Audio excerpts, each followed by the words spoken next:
So I am 7 weeks postpartum with my daughter, and I also have a 3-year-old toddler at home. And it's definitely been a very interesting experience.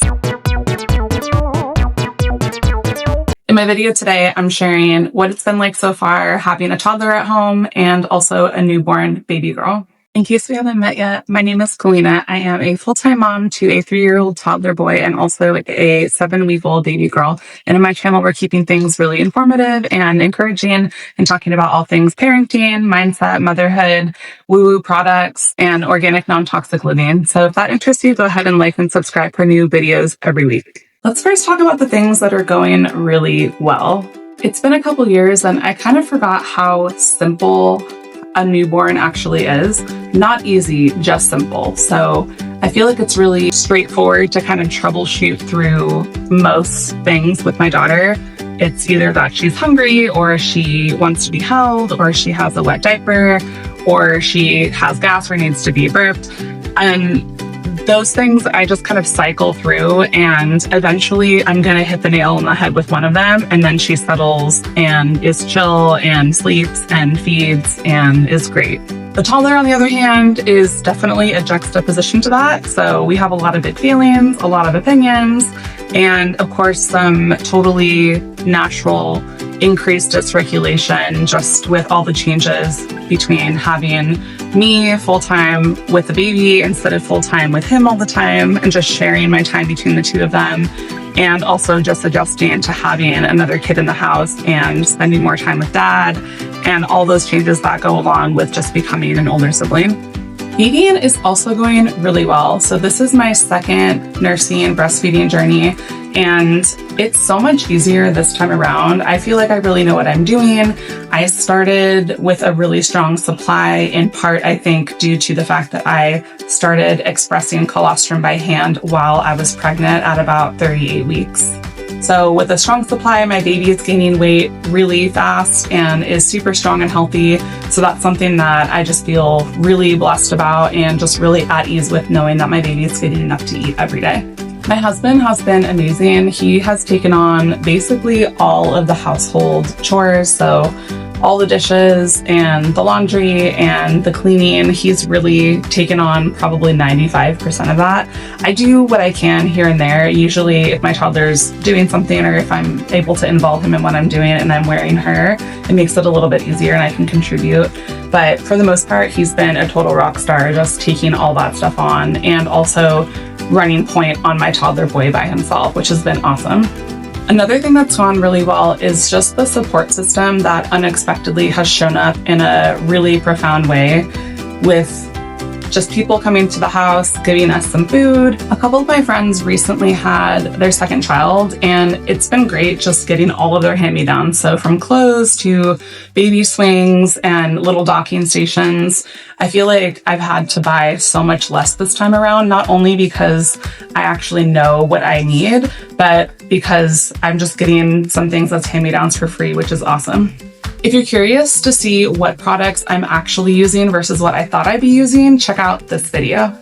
My son has also been really gentle with my newborn. He definitely understands that she's tiny and that he needs to use gentle hands around her, and that he also needs to use a more quiet voice around her.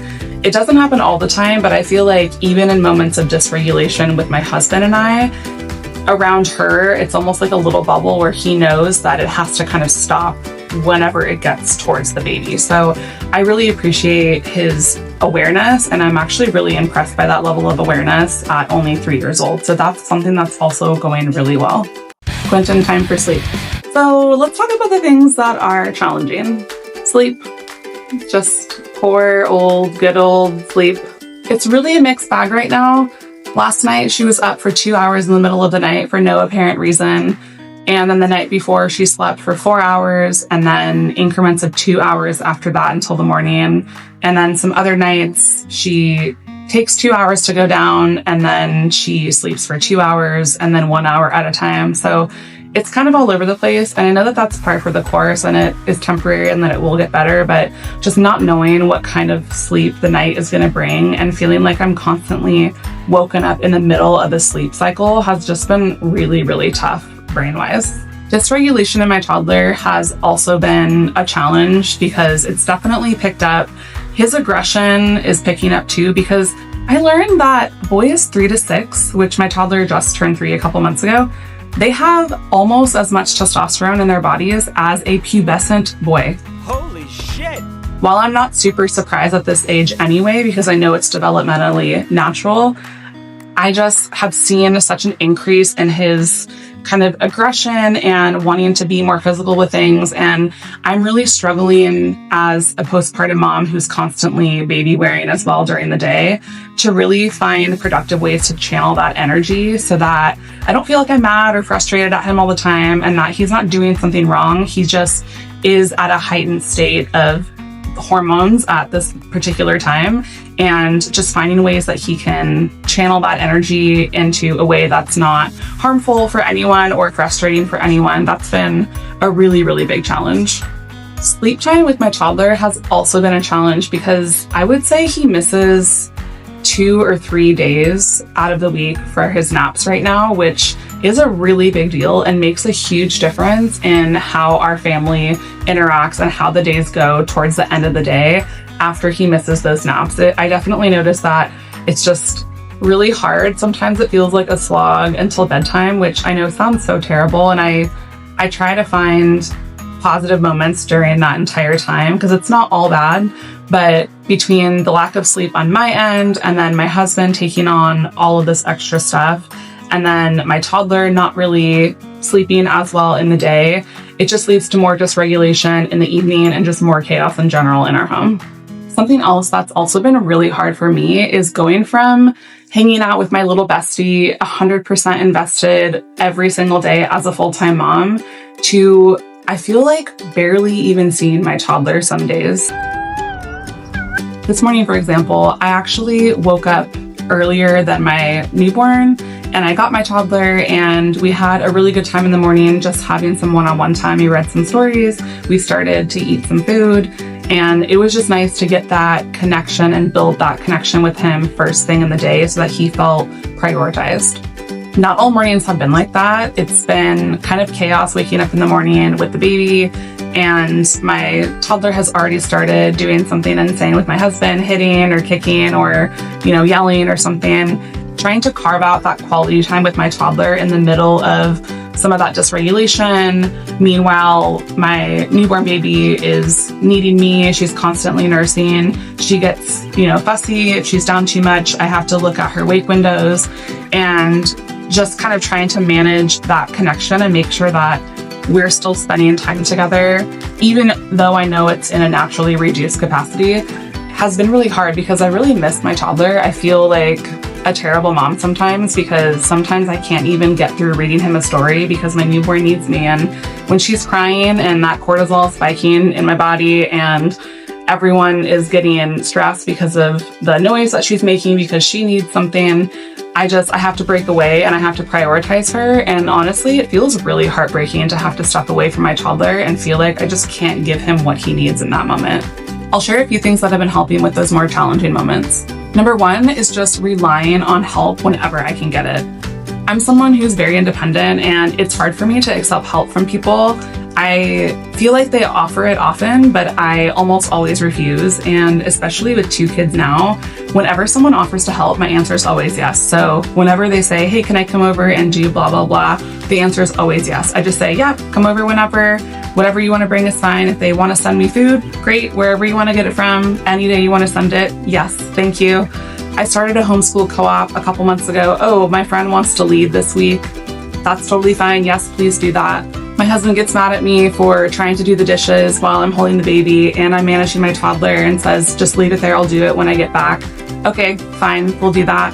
Just wherever I can get that help. Trying to find moments throughout the day where I can prioritize each member of my family has also been a challenge. But when I am able to do it, it also feels like such a big win. And it feels like such an accomplishment at the end of the day. So for example, if I'm able to get even 10 minutes throughout the day here and there with my toddler where we can do some tickling, or we can read a book together, or we can walk outside together and look at the orange tree. It doesn't really matter what it is, but just knowing that I can get a couple minutes of focus time with him and kind of strewn throughout the day makes me feel like the connection that we built isn't totally going to waste, that I've worked and he's worked so hard to build over the last 3 years together, being my only kid at the time. The same with my husband too. I mean, there are some nights where the baby's ready to go down, especially if it's been a tough night and my son hasn't napped, and my husband and I will just want to go to bed, and we didn't get to really spend any time together or have a quality conversation the entirety of the day. A silver lining of my son not napping during the day is that we have an early bedtime at night, which means that I can spend some time with my husband as long as this one is actually going down and she's calm and she has what she needs. So last night was really fun. We just played some Tetris on the PS4, and then we watched a couple episodes of Chad Powers on Hulu, which I highly recommend. It's really funny. And just getting to have that quality time together where it almost feels like a kid doesn't exist for a little while when she's sleeping in this, and then my toddler's in his room asleep, and we're just able to be husband and wife. It just makes such a difference at the end of the day and just makes me feel so much more calm and so much more connected to the love of my life. I think a personal mantra has also been really helpful. So one that I've been telling myself a lot lately has been, it's not hard because you're failing, it's hard because it's hard. So in moments where I just feel like things are so impossible, especially when I think and I catastrophize about the future, about, oh my God, my husband has to go to work next week. How am I going to manage all of these things by myself at home full time because I can barely do it while he's here sometimes? I just think, I know that this is temporary. That's another one I tell myself too. This is temporary. It won't always be like this. You know, sleep will come. They'll sleep for longer stretches. You'll get more sleep.